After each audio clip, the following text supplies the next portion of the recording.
Welcome back to the Deep Dive.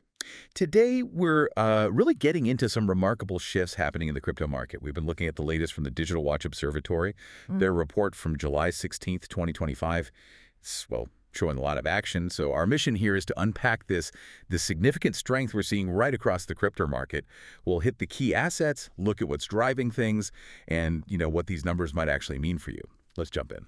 Yeah, and it really is broad strength we're seeing this week. It feels like there's a definite return of investor confidence. Confidence, yeah. And coupled with that, you can see a real spike in speculative interest, too. These aren't just minor blips. They seem to be sort of the forces pushing this recent performance. Okay, so leading the way, no surprise really, is Bitcoin. The bellwether, right? It has surged past the $118,000 mark, actually Right. hit 118,245 marks. Now, it gained 1.1% over 24 hours, which is solid. But that 8.7% rise over the week, that's pretty notable. That feels like a strong move. What's really behind that momentum? Well, the climb past $118,000, it's significant why it's happening. It's not just the number. The data is showing really strong interest. And it's coming from both sides, institutional and retail investors. They seem to be holding their positions. Okay, both sides. Right. And that dual interest, it's pretty crucial because it supports what looks like a steady upward trend. And for market stability, steady is the key word there. It suggests growth that's maybe less vulnerable to those sharp, sudden drops. Talk a little, perhaps. Exactly. A more kind of organic rise. It feels different from, some of the pump and dump stuff we saw in earlier bubbles. It suggests a maybe more resilient market now. Interesting. Okay, so following Bitcoin, and wow, really putting on a show, is Ethereum. Trading strong near $3,160. But check this out. A daily gain of 5.9%. That's impressive. And the weekly increase, even more striking, 20.1%. That is a serious jump.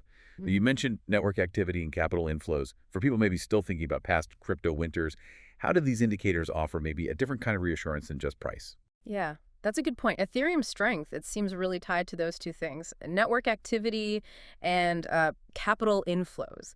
And these aren't just buzzwords. Network activity shows the blockchain is actually being used, right? Yeah. Transactions, dApps running on it. Right, the utility. Exactly. And capital inflows, well, that's new money coming in. Put them together, and it points towards the blockchain's fundamental health. It's more than just the price. It signals real adoption. Okay, that makes sense.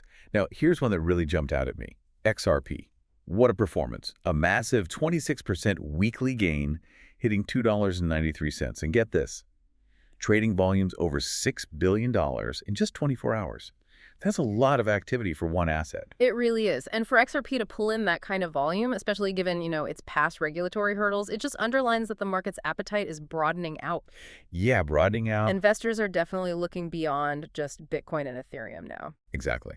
Because it wasn't just the big two or even three. We saw other altcoins, Cardano, Dogecoin, Solana. They all posted solid weekly gains too. The range was pretty wide, like between 6.8% and 25.2%. It's interesting seeing that momentum spread out. Does that mean the whole ecosystem is healthier, or is some of this still, highly speculative? Well, it's likely a mix, but adding to that diverse picture, you've got Chronon showing steady growth, too. That's backed by consistent trading activity. It's not always explosive gains. Sometimes consistent use is just as important. And then there's the Lido-staked Ether token. Its rise mirrors Ethereum's, which points to this growing demand for liquid staking. Ah, liquid staking. Explain that quickly. Sure. It's basically a way to earn rewards on your staked crypto, like Ether, but you still get a token back that you can trade or use. So it offers both yield and flexibility. It's becoming pretty popular. Gotcha. Okay. And this broad strength we keep mentioning, it wasn't just the names everyone knows. Even smaller tokens were moving. Serif led the daily gains, a huge 53.3% jump in one day. Memo and Renzo were up there too. It really shows the momentum isn't just at the top. It's pretty widespread. Fascinating to see. Absolutely. So if you kind of pull back and look at the whole picture, the real story isn't just the prices going up. It's who is participating. It doesn't feel like just a retail frenzy this time. The sustained interest from institutions alongside, long-term retail holders, that suggests a shift. A shift how? A shift towards seeing these digital assets as maybe more legitimate parts of a diverse investment portfolio, not just a niche gamble. And that suggests a kind of maturation process, which could change how the market perceives them long term. That's what's driving this renewed confidence and, yes, the speculative interest too. Okay, so wrapping this part up, the key takeaway seems pretty clear. The crypto market's showing really significant broad strength. It's this mix, right? Investor confidence coming back, actual network activity picking up, and a substantial money flowing in. Seems like quite the setup. It really does. And the strength, it's not just numbers on a screen. It sends a signal, to traditional finance, to global policymakers. Digital assets are becoming more influential. Right. Which leads us to a really interesting question to think about. How might the role of crypto keep expanding globally? Because you hear these conflicting things, right? On one side, reports about top countries accepting crypto for golden visas, real-world integration. But then on the other hand, you have big players like, say, MasterCard saying stablecoins aren't quite ready for everyday payments. Yeah, that tension is definitely there. Exactly. So what is this constant push and pull between the innovation and the established systems?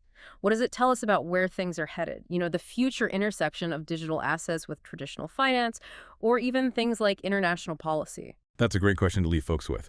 It is certainly a dynamic space, always changing, always evolving at, well, an incredible speed. We definitely encourage you to keep exploring these topics. The story is far from finished. Thanks for diving deep with us today.